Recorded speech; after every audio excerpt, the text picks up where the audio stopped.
Seekers, this is Jewel and Faith here to talk to you about House of Cards, Netflix's hit drama starring Kevin Spacey, Robin Wright, and Kate Mara. The series revolves around Spacey's Frank Underwood, a corrupted U.S. politician who vows to take revenge on the U.S. president when he backs up on his promise to make Frank Secretary of State. House of Cards holds a reputation for being one of the craziest shows ever. So in honor of Season 2, just premiering last week, we've compiled a special list for the top 6 craziest moments from Season 1.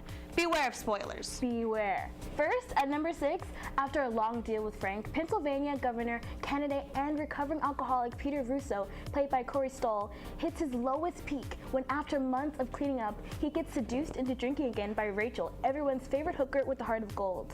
This prompts him to making a radio interview on the phone drunk, revealing to the whole world that his political career is definitely over. Number 5 definitely belongs to the first scene of the show when we are introduced to Frank while killing a dog on the street that has just been hit by a car. He kills the dog out of pity and addresses the camera for the first time, uttering the chilling, memorable quote, "There are 2 kinds of pain, the sort of pain that makes you strong or useless pain. The sort of pain that's only suffering. I have no patience for useless things." This crazy moment lets us know that this is Frank Underwood's wild ride and we are his audience.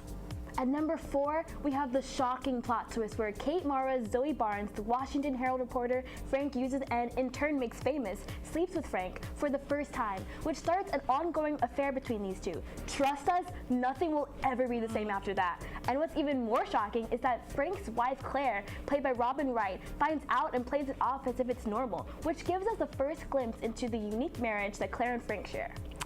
For number 3, we have none other than the surprise revelation that Frank might not be as straight as we thought.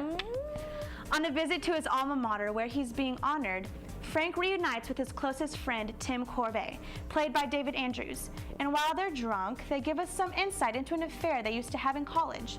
It's one of the most genuinely honest scenes we ever get from Frank. But by the end of the episode, he parts ways with his college sweetheart and snaps back into his normal heartlessness. Our second to last moment is ultimate sacrifice Frank makes towards the end of the season, murdering his friend, Peter Russo, the guy he has been manipulating all season long and making it seem like a suicide.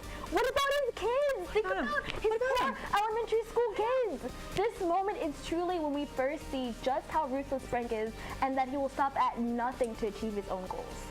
Now, for the moment we've all been waiting for. Drum roll, please.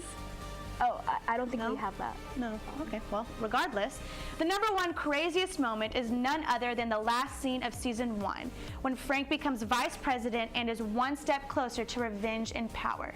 Both he and Claire then jog their way through the darkness for a late-night run, and before we know it, we are crying out for more episodes. So if you'll excuse us, we're going to leave the station and go finish binge-watching all of Season 2. Back to you, Nelson and Kim.